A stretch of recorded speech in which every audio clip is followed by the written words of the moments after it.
ఓం నమో వెంకటేశాయ. శ్రీ విష్ణు సహస్రనామ మాధుర్యం అనే ధారావాహిక శీర్షిక 51వ ఘట్టం నుండి 52వ భాగంలోకి అడుగుపెట్టబోతోంది.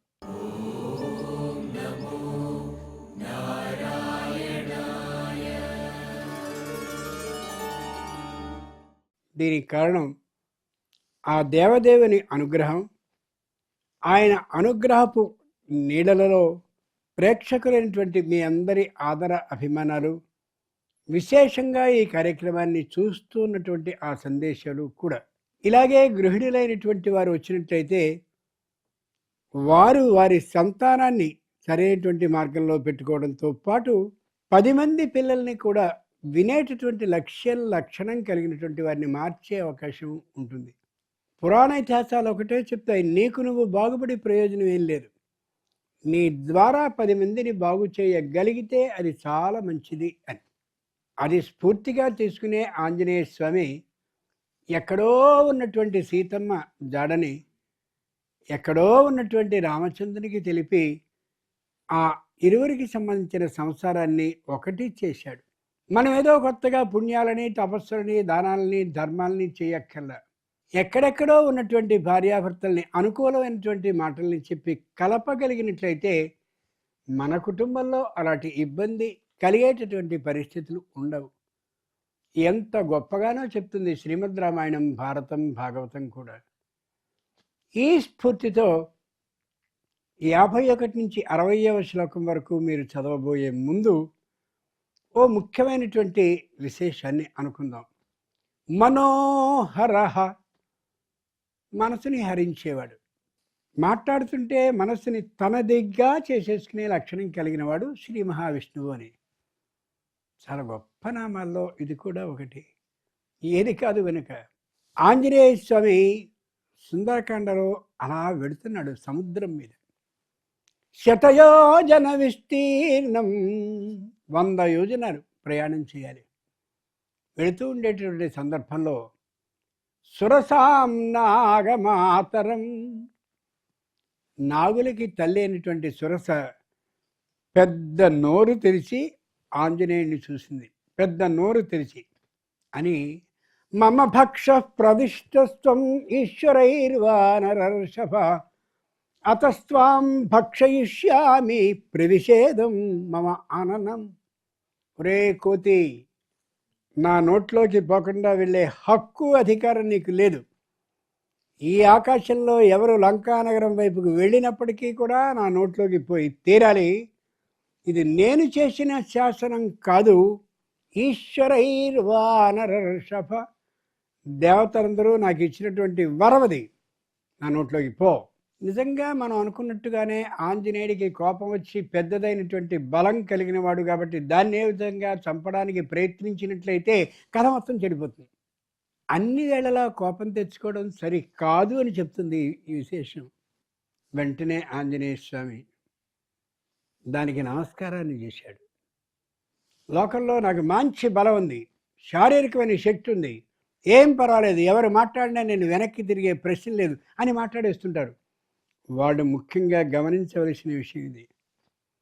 వెంటనే నమస్కరించి, రామో దాశరథిర్నామ ప్రవిష్టో దండకావనం లక్ష్మణేన చ భ్రాత్రాజ వైదేహ్యా భార్యయా సహ తస్య భార్యావనే నష్ట.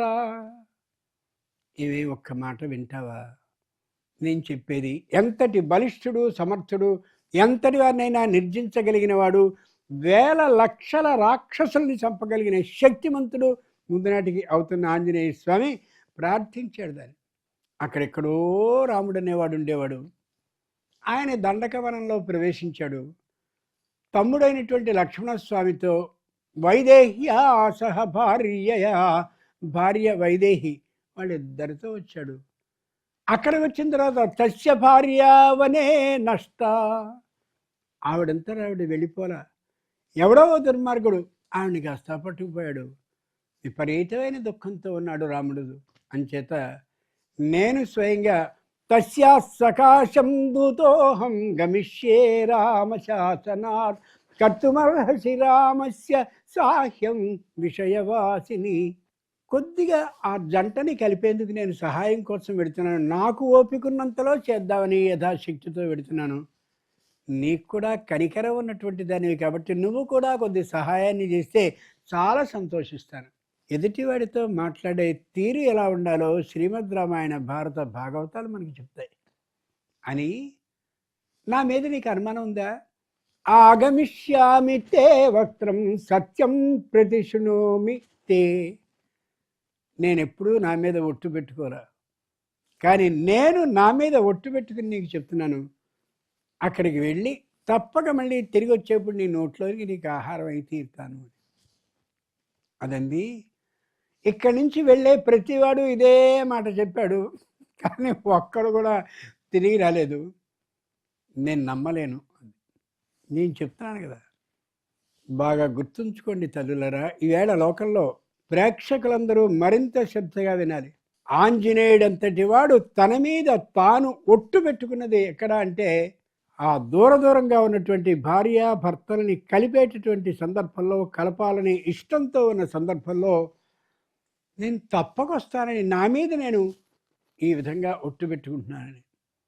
అభంశమం తెలియనటువంటి పిల్లల్ని ఎత్తిమీద చేపెట్టేసి ఇదిగో వీళ్ళ మీద ఒట్టు పెట్టేస్తున్నాను, చాలా చాలా తప్పు.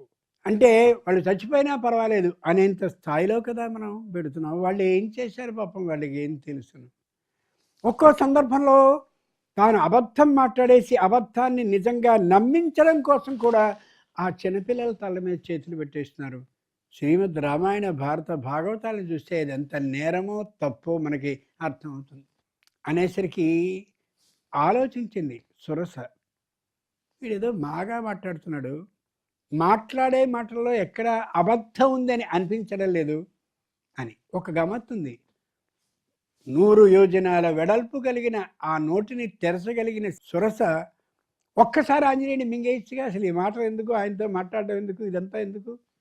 ఇప్పుడు మాట్లాడే మాట ఏదో చాలా మెత్తగా చాలా చక్కగా ఉంది, కొంత విందాం అని అనుకున్నాడు. వింది కాబట్టి పరమ శత్రువుతో అయినా సరే మాట్లాడేటటువంటి విధానం సరిగా ఉండి మనసుని హరింపచేసుకునేలాగా ఉన్నట్టయితే అవతలి వాడి కోపాన్ని తెచ్చుకోడు. తాను చేయదలిచినా చేయవలసిన పని వెంటనే చేసేయడు. ఈవేళ అక్కడే జరుగుతుంది లోపం. వాడిని కొద్దిగా ప్రార్థిద్దాం, కొద్దిగా వాడితో మాట్లాడదాం, నిదానించి మాట్లాడదాం అనే తనం లేదు. అక్కడ మనకి ఇబ్బంది వస్తుంది. మనోహరః శ్రీ మహావిష్ణువు అలా మనసుని హరింపచేసే విధానం ఏదైతే ఉంటుందో ఆ పద్ధతిని మనకి నేర్పుతూ ఇలా ప్రయత్నించండి అంటున్నాడు. కొన్ని సందర్భాల్లో కుదరదు అంటుంటారు. ఒక్క నిమిషం ఆలోచించు, అంత దూరం నుంచి వచ్చాను నేను అని ఇలా మాట్లాడుతూ ఉంటే వాడు వినడం ప్రారంభించేలా నువ్వు చేయగలిగితే చాలు, వాడు వింటాడు. ఇదే పద్ధతి మరి సింహిక దగ్గర ఎందుకు చేయలే ఆంజనేయ స్వామి? తర్వాత సింహిక వచ్చిందిగా. వచ్చిన తర్వాత సుగ్రీవేణ కపిరాజేన సహితం సత్వమద్భుత దర్శనం ఛాయాగ్రాహి మహావీర్యం తదిదన్నాత్ర సంశయ. ఆ పైన పెడుతున్నటువంటి నీడని పట్టి లాగేసింది అది. సింహిక అలా చేయలే. సింహిక నేను నోరు తెరిచానంటే అయిపోతావు, లోపలికి రా అంది. సింహిక అలా చేయలే. ఇందాక సురస అలా చేసింది, సింహిక మాత్రం అలా చేయలే, లాగేసింది. కాబట్టి ఇది ఖచ్చితంగా శత్రువు. దీంతో మెత్తగా మాట్లాడడం సాధ్యం కాదు, సరైనది కాదు. సురస చాలా జాగ్రత్తగా మాట్లాడింది, తనతో మాట్లాడి ఒప్పించగలిగిన అవకాశం ఉందని అనుకున్నాడు. గమనించి చూడండి, ఇక్కడ మనోహరః నిజానికి దాని మనసుని హరించగలిగినంతటి నిదానంగా మాట్లాడగలిగాడు. అక్కడ లేకపోవడానికి కారణం రావణాసుని చేత పెట్టబడ్డటువంటి ఆ పరిచారిక ఉద్యోగిని. అది సంగాత్సంజాయతే కామః కామాత్ క్రోధోభిజాయతే. రావణాసుడు మహా అహంకారి, విపరీతమైన కోపిష్టి, ఎవరినైనా సరే ప్రతీకారంతోనే సాధ్యం చేసుకోవాలనుకునే ఆలోచన కలిగిన వాడు. అతని దగ్గర పనిచేసేవాళ్ళు కూడా ఎలా ఉంటారు, అదే పద్ధతిగా ఉంటారు. అంచేత సింహిక ఎవరో వస్తున్నారు, చాలా పెద్దదైన శరీరంతో పెద్దగా ఉన్నాడు, ఇవన్నీ ఏం ఆలోచించకుండా పైన ఉన్నటువంటి దాన్ని కిందికి పట్టి లాగింది. ఓ, దీన్ని మాట్లాడించి ప్రయోజనం లేదు, దీన్ని మనం మన వశంగా చేసుకోలేము అని అనుకున్నాడు. రెంటికి తేడాని గమనించుకుని చూడండి. మనోహర చాలామంది అలా నెత్తి మీద కత్తి పెట్టేసి చంపదగినటువంటి సందర్భం వచ్చిన సందర్భంలో మెల్లగా ప్రార్థించి మనసుని హరింపజేసి తమ పని చేసుకుని వాళ్ళు ఉన్నారు. భాగవతంలోనే ఉదాహరణ ఉంది. దేవకి వసుదేవుల్ని పట్టుకుపోతూ ఉండేటువంటి సందర్భంలో కంసుడు చక్కగా తీసుకెడుతూ అష్టమగర్భంబు నిన్ను హరించుతుమి, ఓరి పిచ్చారా పట్టుకెడుతున్నావు, ఈ వీళ్ళిద్దరికీ కలిగేటటువంటి 8వ సంతానం నిన్ను చంపుతుందిరా అనగానే అమాంతంగా దిగిపోయి వసుదేవుడి తలను నరకడానికి సిద్ధపడిపోయాడు వాడు. అప్పుడు మనోహర, ఏమయ్యా మన ఊరు వెళ్ళిన తర్వాత ఏమంటారు, బావగారిని చంపారు నన్నరా, ఏవైనా పద్ధతైనా ఇది, ఒక్క క్షణం ఆలోచించు. సరే అయితే, అది భగవంతుడు కలిగించిన కల్పన. సరే అయితే ఇప్పుడు దేవకిని నరికేస్తాను అని చెప్పి మళ్ళీ చేయెత్తాడు. ఆడుదాన్ని చంపావనే మాట ఎంత అవమానకరంగా నీకుంటుంది కంస, ఇంత గొప్ప రాజ్యాన్ని చేస్తున్నావు. అది కోపం వచ్చిన సందర్భంలో మరో పని చేయడం కంటే కూడా కొద్దిగా ప్రార్థించి వాడిని మన ఆలోచనకి మన వశంలోకి తెచ్చుకోగలమేమో ఆలోచించుకోవాలి. కోపం మాత్రమే సరైనటువంటి పరిహార మార్గం కాదు అని చెప్తుంది. ఇవన్నీ పిల్లలకు ఉపదేశించినట్టయితే, అర్థమయ్యేలా చెప్పినట్టయితే, ఏదో సత్సంగం మామూలుగా మీరు చేసుకునేటువంటి సందర్భంలో చెప్తే 100కి 100 మంది మారిపోతారని నేను అన్నగాని ఒకడికి ఖచ్చితంగా మాత్రం ఆలోచన వస్తుంది. వాడి జీవితం మొత్తాన్ని మనం బాగు చేసినట్లుగా కాగలుగుతాం. ఇది గుర్తుంచుకోగలగాలి. ఈ స్ఫూర్తితో మనం 51వ శ్లోకం నుండి 60వ శ్లోకం వరకు సరైనటువంటి కంఠంతో చక్కని స్ఫూర్తి కంఠంలో కలిగించేలా ఏకకాలంలో పఠిద్దాం. ప్రారంభించండి.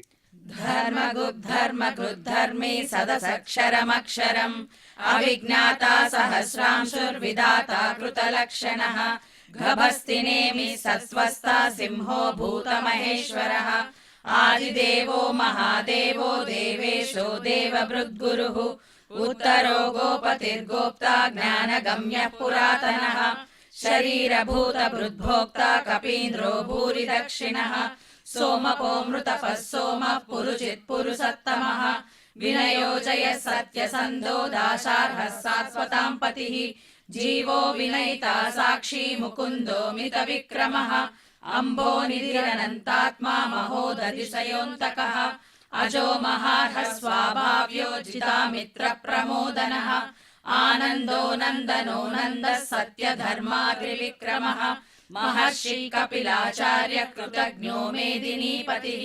త్రిపదశ్రితసాధ్యక్షో మహాశృంగ కృతాంతకృత్ మహావరాహో గోవిందః సుషేణ కనకాంగదీ గుహ్యో గభీరో గహనో గుప్తశ్చక్రగదాధరః వేదాస్వాంగోజిత కృష్ణో దృఢః సంకర్షణోచ్యుతః వరుణో వారుణో వృక్షః పుష్కరాక్షో మహామనాః భగవాన్ భగః నంది వనమాలి హలాయుధః ఆదిత్యో జ్యోతిరాదిత్యః సహిష్ణుర్గతి సత్తమః ప్రజాపతిః. ప్రజాపతిః. జ అంటే పుట్టేవాళ్ళు, ప్రజ అంటే ఇష్టంతో కనబడిన వాళ్ళు. ఈ 84 లక్షల జీవరాశులు కూడా ప్రజలే. అంటే జన్మించిన ఎవరైనా సరే, ప్రాణంతో ఉన్నవారు ఎవరైనా సరే ప్రజలే. అంచేతనే కౌసల్య సుప్రజారామ, కౌసల్యకి సత్ సంతానమైనటువంటి రామచంద్రమూర్తి అని మనకి మామూలుగా శ్లోకంలో వినిపిస్తూ ఉంటుంది. ప్రజాపతి. భగవంతుడు ఆలోచించాడు, 84 లక్షల జీవరాశుల్ని ఒక్కొక్క లోకానికి సరిపోయేలాగా సృష్టి చేశాం. మరి వీళ్ళకు ప్రత్యేకమైన నియమ నిబంధన విధానాన్ని ఏర్పాటు చేయాలిగా అని చెప్పి, ఆ నియమ నిబంధన విధానాన్ని మనం ఈ రోజున ఏ విధమైన రాజ్యాంగము అంటున్నామో, ఆ రాజ్యాంగాన్ని మొట్టమొదట రాయడం అనే పద్ధతిని నేర్పినటువంటి వాడు శ్రీహరి. ప్రజాపతి. ఎంత గొప్ప మాట! ఏం రాశాడు ఆయన? మీరందరూ దేవాలయంలో అందరికీ కావలసినటువంటి ఆ కుండల్ని ఏర్పాటు చేయండి, మిమ్మల్ని ఇదిగో ఈ కులంగా ఏర్పాటు చేస్తా. చక్కనైనటువంటి బంగారపు ఆభరణాలన్నింటినీ మీదైనటువంటి నేర్పరితనంతో చేయండి. మిమ్మల్ని ఈ కులం వారుగా తెలియచేస్తారు. అమోఘమైనటువంటి వేదాన్ని కంఠం నిండుగా నింపుకొని దాంతోపాటుగా పూర్వ అపరాలు ఆ రెంటిని చక్కగా 10 మందికి చేయిస్తూ షోడశ సంస్కారాలు ఏవైతే ఉన్నాయో, అంటే సీమంతం దగ్గర నుండి అంత్యేష్టి వరకు. సీమంతం అంటే ఈ అమ్మాయి చక్కనైనటువంటి సంతానాన్ని సకాలంలో ఏ విధమైన శ్రమ లేకుండా కనాలి అని చాలా చక్కనైనటువంటి మంత్రాలు ఉంటాయి. అది ప్రత్యేకమైన అడవి పందికి సంబంధించిన ముళ్ళుని ఇక్కడ ఈ పైన రాసి చేస్తారు. చాలా గొప్ప సంస్కారాల్లో అది మొదటిది. ఆ సీమంతం అనే సంస్కారం దగ్గర నుండి అంత్యేష్టి, అంత్య అంటే వ్యక్తి మరణించిన తర్వాత చేసే ఇష్టి, ఆ క్రతు వరకు ఉండే 16 ఇదిగో మీరు నేర్చుకోండి, మీరు చేయించండి. అదేవిధంగా చెక్కతో చక్కనైనటువంటి పనుల్ని ఈ కులం వారు మీరు చేయండి. ఎన్ని ఏర్పాట్లు చేశాడో. ఇనుముకి సంబంధించినటువంటి ఆ చేయడం, వాటిలన్నింటినీ పద్ధతిగా పెట్టడం, దేవ నిర్మాణాలు చేయవలసినటువంటి ఆలయాల్లో ఎక్కడెక్కడ ఇది అవుతుందో అది చేయండి. శిల్ప చాతుర్యం, మొత్తం ఆ శిల్పాన్ని కళ్ళలో దర్శించుకుని దానికి సరిపోయేలాగా చేసే విధానాన్ని మీరు చేయండి అని ఇంకో మాట కూడా ఉన్నాడు. శిల్పం అంటే ఏమిటో తెలిసిన, ఇలా జాగ్రత్తగా చెక్కుతున్నాడు శిల్పి. పొరపాటున ఆ చెక్కేటటువంటి సందర్భంలో ముక్కుకి ఆ బాడితో అదో తగిలితే, ఆ ముక్కు కానీ విరిగిపోతే మొత్తం ఆ శిల్పాన్ని మళ్ళీ అవతల పడేయాల్సిందే. ఓ చెక్క అయినట్టయితే అది వేరు, శిల్పం ఎంత కష్టం. అంచేత బాగా ఆలోచించి నన్ను ప్రార్థించి మరీ చెయ్యండి అన్నాడు భగవంతుడు. ఎంత జాలో ఆయనకి. ఇప్పుడు ఒకసారి ఆలోచించండి, ఓ మహాబలిపురమో, ఓ శ్రీరంగమో, ఓ శ్రీకాళహస్తో వెళ్ళి జాగ్రత్తగా చూడండి. ఏ అద్భుతమైనటువంటి నైపుణ్యం కనిపిస్తూ ఉంటుందో. తిరుమల ప్రభు యొక్క ఆలయం వెళ్తాం, చూస్తాం, అన్నీ చేస్తాం. ఆ కనిపించేటటువంటి పెద్దదైన మొట్టమొదటి ఆ గాలి గోపురాన్ని మనం పరిశీలించి చూస్తే ఎన్నెన్నో కనిపిస్తాయి. పురాణాల్లోని రహస్యాలు చాలా కనిపించేది అక్కడే. మనం మామూలుగా ఆలయాన్ని కట్టేసేవో మేము బ్రహ్మాండమైన ఆలయం కట్టాం అంటుంటాం, కానీ మనకి ఏ విధమైనటువంటి చక్రాలు చెక్కుబళ్ళు కనిపించవు. అదేవిధంగా మీరు పురి జగన్నాథ స్వామి ఆలయానికి వెళితే ఆలయం వెనుక భాగానికి వెళితే ఓ వ్యక్తి తలకిందుల బొమ్మ కనిపిస్తుంది అక్కడ. ఇదేమిటంటే నిలువుగా పెట్టడం, పొరపాటున అలా చెక్కాడేమో కాదు. ఈ విగ్రహాలు ఏవైతే ఉన్నాయో, ఈ శిల్పకళ ఏదైతే ఉందో అది ఏ వ్యక్తి అయినా తలకిందులు అయినప్పటికీ కూడా చెయ్యలేడు. అది వాళ్ళ అభిప్రాయం. ఎంత గొప్పగా ఉంటుందో. ఆ పురి జగన్నాథ స్వామి ఆలయం దగ్గరికి వెళ్ళినట్లయితే అక్కడ అరుణ స్తంభం అనేది కనిపిస్తుంది. అనూరుడు ఉంటాడు అక్కడ. ఆయన కళ్ళు పెద్దవి పెట్టి చూస్తూ ఉంటాడు. లోకంలో ఎక్కడైనా సరే సూర్యుడు రావడానికి ముందు వచ్చేటటువంటి వాడు అనూరుడే, ఆ రథసారథిగా వచ్చేవాడు. అంచేత గుళ్ళోకి వెళ్ళేటటువంటి వ్యక్తిని అలా కళ్ళు పెట్టి చూసి, వీడు ఎన్ని పాపాలు చేశాడు, ఎన్ని పుణ్యాలు చేశాడు, ఎన్నెన్ని దేవుడికి బహూకరణ ఏ విధంగా సంపాదించి చేస్తున్నాడు, ఇవి వీడిదేనా, ఒకటి నెత్తికొట్టి సంపాదించిందా, ఇవన్నీ చూస్తాడు ఆయన. మనం అనుకుంటాం దేవుడికి ఇంత అద్భుతంగా చేయించేసాం కాబట్టి మన కష్టాలు తీరిపోయాయి. ఈ కష్టాలు తీరవు. ఈ విధంగా అంటే బాధ రావచ్చు, కానీ ఉన్నదన్నట్టుగా చెప్పుకుందాం, మన భయం ఉంది. నువ్వు ఏ విధంగా సంపాదించావు, ధర్మ ఆర్జితమైనటువంటి ద్రవ్యంతో నువ్వు కానీ ఇచ్చినట్టయితే అది చెందుతుంది. మరి ధర్మార్జిత ద్రవ్యం ఎక్కడి నుంచి వస్తుంది? ఇదిగో విష్ణు సహస్రనామ పారాయణం చేసి, నాయన ఇదిగో ఈ ద్రవ్యాన్ని నీకు సమర్పిస్తుంది. ద్రవ్యం అంటే డబ్బని మాత్రమే కాదు. ఇలా పారాయణ కొందరు చేయండి, ఇలా ఈ విధంగా చేయండి అని. చాతుర్వర్ణ్యం మయా సృష్టం గుణకర్మ విభాగశః. ఇలా 14 మందిని ఏర్పాటు చేశాడు. ఒక్కడిని కాదు, ప్రజాపతుల సంఖ్య 14. 14 మందికి 14 విభాగాలను ఇచ్చి ఒక్కొక్కళ్ళు ఒక్కొక్క విభాగాన్ని జాగ్రత్తగా చూసుకుంటూ ఈ లోకానికి సంబంధించిన రాజ్యాంగాన్ని అంతటినీ నిర్మించండి అన్నాడు. అందులో దక్షుడు ఉన్నాడుగా, దక్ష ప్రజాపతి. ఆయనకి యజ్ఞాలు, యాగాలు, నిర్వహణ విధానము అంతా అప్పచెప్పారు. నువ్వు ఈ పని చెయ్యాలి. ఆ దక్షుడు బ్రహ్మాండమైనటువంటి యాగ విధానం తెలిసినటువంటి వాడు కానీ ఆయనలో ఉన్నది అహంకార గుణం. ఎక్కడో ఒక చోట ఉంటుంది, దాంతో ఇబ్బంది అవుతుంది. ఈయన అమాంతంగా అక్కడికి వెళ్ళేసరికి సభాపతి అంటే ఎక్కడ యజ్ఞం జరిగినప్పటికీ కూడా ఈయన అనుమతిని తీసుకునే చేయాలి. ఆ ఈశ్వరుడు మాత్రం లేవలేదు. ఈయన వెళ్ళినప్పుడు అందరు లేచారు, నిలబడ్డారు. కొందరికి ఓ లక్షణం ఉంటూ ఉంటుంది. నేను వచ్చినప్పుడు ఎవరు లేచారనే దానికంటే ఎవరు లేవలేదని చూసుకుంటూ ఉంటాడు. ఈయన చూసుకుని వీళ్ళు లేవలేదా అంచేత వీడు రోగం కుదర్చాలని ఇతనికి మాత్రమే ఆహ్వానం లేకుండా, ఇతని భార్యకు కూడా ఆహ్వానం లేకుండా ఓ యాగాన్ని చేశాడు. చివరికి ఆ యాగం అంతా ధ్వంసం అయిపోయింది. గుర్తుందా? అహంకారం అనేది ఎంతటి పనిని చేస్తుంది అనడానికి ఇది ఉదాహరణ. 14 మంది ప్రజాపతులని ఏర్పాటు చేసి రాజ్యాంగాన్ని సృష్టి చేస్తే, ఆ రాజ్యాంగాన్ని రచింపచేస్తే, వాళ్ళందరూ నిస్వార్థంగా రాజ్యాంగాన్ని రాస్తే, దానికి అనుగుణంగా మనం వెళుతూ ఉంటే భగవద్ అనుగ్రహం కలుగుతుంది తప్ప, నువ్వేదో రాసావేమో మా భారంలో మేము వెళ్ళిపోతాం అన్నట్టయితే పరమేశ్వరుని అనుగ్రహం కలగదు. భగవంతుడి అనుగ్రహం కలగాలి అంటే ఈ స్తోత్రాలు, మంత్రాలు, శ్లోకాలు వీటిని పారాయణం చేయడం ఒకటైతే, ఆయనకు ఇష్టమైన తీరులో నడవడం కూడా ఆయనకి ఆనందాన్ని కలిగిస్తుంది కదా. మా అమ్మకి ఈ రంగు ఇష్టం కాబట్టి నేను ఇదే వేసుకుంటాను అందనుకోండి, పిల్ల ఎంత ఇష్టపడిపోతుంది తల్లి. చిన్నగా బట్టలు పడిపోదు, ఎంత ఇష్టం అది. అంతే నిజంగా కూడా అలాగే భగవంతుడు అంతటి జాలి కలిగినటువంటి కరుణామయుడు. 14 మందిని ఏర్పాటు చేసి ఓ రాజ్యాంగాన్ని మనకిచ్చి, ఇలా ఉండండి, భార్యలు ఇలా ఉండాలి, భర్తలు ఇలా ఉండాలి, పొరపాటు వచ్చినట్టయితే వారిని ఆశ్రయించాలి అని. పూర్వం రోజుల్లో అంటే 15-20 ఏళ్ల వరకు కూడా పురాణాన్ని చదువుకున్న ఒక పండితుడు ప్రతి ఆలయంలోనూ ఏదో రావి చెట్టు, మర్రి చెట్టు పెద్ద ఉంటే దాని కింద కూర్చుని ఓ గంట రోజు పురాణాన్ని చెప్తూ ఉండేవాడు.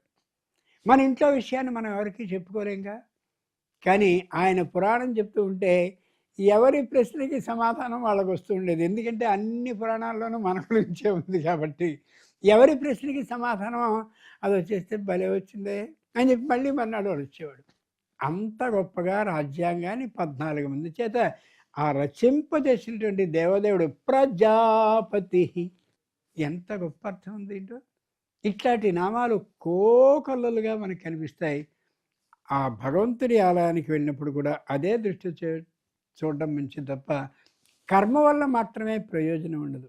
అంటే దేవుడికి ఇన్ని పువ్వులు, దేవుడికి ఇన్ని ఫలాలు, దేవుడికి ఇన్ని అగరు చందన అన్ని విశేషాలు, వాటి వల్ల ఆయన ఆనందపడ్డు. ఇలా మనం దీన్ని అనుభవాత్మకంగా చెప్పుకుంటే బాగుంటుంది అని చెప్తుంది శ్రీ విష్ణు సహస్రనామ స్తోత్రం. చిన్నపిల్లనో కూర్చోబెట్టుకుని ఒళ్ళో అలా కథ చెప్తూ ఉంటే వాళ్ళు దాంట్లో లీనమైపోతారు. చెప్పేది అమ్మ కాబట్టి వినాలి అని చెప్తున్నది కళలో ఊహించేసుకుంటారు. చెప్పమ్మా కథ. ఓ పులిరా అమాంతంగా ఆవు మీద పడిపోయింది. ఆవు వెళ్ళి, పులిరాజా ఓ చిన్న ప్రార్థన, నాకు 15 రోజుల దూడుంది, అది పాపం నా కోసం ఎదురు చూస్తూ ఉంటుంది, పాలు లేవే అని. యజమాని కట్టేస్తాడు దాన్ని. నేను వెళ్ళి పాలు ఇస్తే కానీ అది జీవించదు, అంచేది ఒక్కసారి నేను వెళ్ళి పాలిచ్చి వచ్చేస్తాను అని అంటూ ఉంటే పిల్లాడు మా అమ్మ నాకు పాలు ఈ ఆలోచనలోకి వెళ్ళిపోతాడు. వాడు కరిగిపోయే సమయం అనమాట అది. ఆ సమయంలో మీరేం చెప్పండి, ఖచ్చితంగా వాడికి అర్థమవుతుంది. మామూలుగా బాగా ద్రవంగా చేసేసిన తర్వాత ఈ రాగి పాత్రలు కానీ, ఇత్తడి పాత్రలు కానీ, బంగారం కానీ ఏవైనా బాగా ద్రవంగా అయినటువంటి సందర్భంలో మీరు ఏ అచ్చు వేస్తే ఆ అచ్చు గట్టిపడిపోతుంది. ఆ తల్లి పిల్లల అనుబంధాన్ని అలాకం చేసినట్టయితే వెంటనే కన్నీళ్లు కారుస్తూ అమ్మ పులి చంపేసిందా, వెళ్ళిచ్చిందా, పులేముందో తెలుసా, అప్పుడు ఇలాగే అంటారు అందరూ, వెళ్ళిపోయిన తర్వాత మళ్ళీ రారక్కడికి నేను చంపేస్తానని. అయితే ఏమైంది అని వాడు బిక్కమహేసి అడుగుతాడే, అది కావాలి. ఆ విధంగా మీరు కథని బాగా బుద్ధిలోకి వెళ్ళిపోయేలా చెప్పండి. చెప్పేస్తే మనలోకి వాళ్ళు వశమైపోతారు. భగవంతుడు అదే చెప్తాడు, స్వవశ, నీ వశంలోకి వచ్చేలా చేసుకో పిల్లల్ని. వశం అంటే అమాంతంగా తలుపులన్నీ వేసేసి అది కాదు, మన మాటలోకి వాళ్ళు వెళ్ళిపోయేలా చేసిన రోజున మనం విష్ణు సహస్రనామం చదువుదామే అని చెప్పి కొద్దిగా నేర్పారనుకోండి, కాదు అనలేరు. నీకు మంచి ఉత్తీర్ణత శాతం రావాలా, ఇది చదువు అని చెప్పి ఒకటి చెప్పామనుకోండి, వాళ్ళకి అది భలేగా పట్టేస్తూ ఉంటుంది. ఆ స్థితిని సంపాదించుకుందాం మనం. ఎంత బాగుంటుందో. కుటుంబాలని బాగు చేసుకుందాం. ముఖ్యంగా సంతానాన్ని సరైన వాళ్ళుగా తీర్చిదిద్ది వీళ్ళు మరొకరికి మార్గదర్శకులుగా అయ్యేలా తీర్చిదిద్దుకుంటే భగవంతుడికి ఏం ప్రయోజనం? దానివల్ల మన కుటుంబాలు బాగుపడితే ఆయనకేం వస్తుంది? మన కుటుంబాలు బాగుపడితే ఆయన అనుగ్రహం మన మీద ఉన్నట్టుగా మనం భావించవచ్చు. ఈ స్ఫూర్తితో 31వ శ్లోకం నుండి 50వ శ్లోకం వరకు గొంతుని పెంచి, అంటే గొంతు స్థాయిని పెంచి ఒకే కంఠంతో చదువుతున్నట్లుగా అందరికీ అభిప్రాయపడేలాగా చదువుదాం. ప్రారంభించండి. అమృతాంశుద్భవో భానుః శశబిందుః సురేశ్వరః ఔషధం జగదస్సేతు సత్యధర్మ పరాక్రమః భూత భవ్య భవన్నాథః పవనః పావనో నలః కామః కామకృత్కాంతః కామః కామప్రదః ప్రభుః యుగాదికృద్యుగావర్తో నైకమాయో మహాశనః అదృశ్యో వ్యక్తరూపస్య సహస్రజితనంతజిత్ ఇష్టో విశిష్టః శిష్టేష్టః శిఖండీ నహుషో వృషః క్రోధః క్రోధకృత్కర్తా విశ్వబాహుర్మహీధరః అచ్యుతః ప్రతితః ప్రాణః ప్రాణదో వాసవానుజః అపాన్నిధిరధిష్ఠానమప్రమత్తః ప్రతిష్ఠితః స్కందః స్కందతరో ధుర్యో వరదో వాయువాహనః వాసుదేవో బృహద్భానురాదిదేవః పురంధరః అశోకస్తారణస్తారः శూరः శౌర్యజనేశ్వరः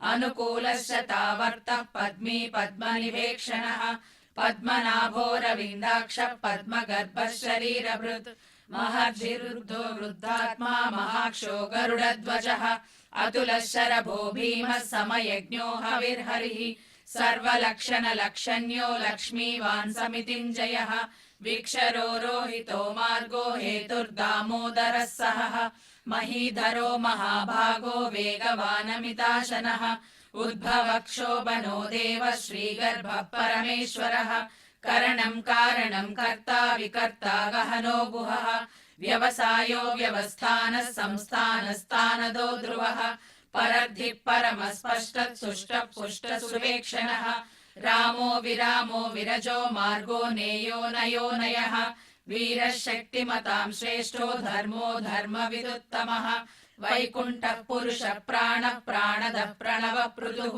హిరణ్యగర్భः శత్రుఘ్నో వ్యాప్తో వాయురధోక్షజः ఋతుః సుదర్శనః కాలః పరమేష్టి పరిగ్రహः ఉగ్రः సంవత్సరో దక్షో విశ్రామో విశ్వదక్షిణः విస్తారస్తావరస్తాణుః ప్రమాణం బీజమవ్యయం అర్ధోనర్ధో మహాకోశో మహాభోగో మహాధనః అనిర్విణ్ణస్తవిష్టో భూధర్మయూపో మహామకః నక్షత్రణేర్నక్షత్రీ క్షమః క్షామः సమీహనః యజ్ఞయుజ్యో మహేజశ్చ క్రతుః సత్రం సతాంగతిః సర్వదర్శీ విముక్తాత్మా సర్వజ్ఞో జ్ఞానముత్తమం సువ్రతః సుముఖः సూక్ష్మः సుఘోషः సుఖదः సుహృత్ మనోహరోజిత క్రోధో వీరబాహుర్విదారణः స్వాపనః స్వవశో వ్యాపీ నైకాత్మా నైకకర్మకృత్ వత్సరో వత్సలో వత్సీ రత్నగర్భోధనేశ్వరः. చూశారు కదండి. ఇదే స్ఫూర్తితో శ్రీ విష్ణు సహస్రనామ మాధుర్యమనే ఈ ధారావాహిక శీర్షికని 52 నుండి 53వ ఘట్టంలోనికి ప్రవేశింపజేసేటువంటి ఈ సందర్భంలో మరింతగా సహకరించి ఆ మహావిష్ణు అనుగ్రహాన్ని సర్వ కుటుంబాల వారు పొందాలని, ఆ విధమైనటువంటి అనుగ్రహాన్ని ఆ దేవదేవుడు మాకు అనుగ్రహించాలని, మనందరినీ ఆ విధమైనటువంటి ఆలోచనతో సంపూర్ణమైన ఆశీర్భాగ్యాన్ని కలిగించాలని ప్రార్థిస్తూ ఓం నమో వెంకటేశాయ.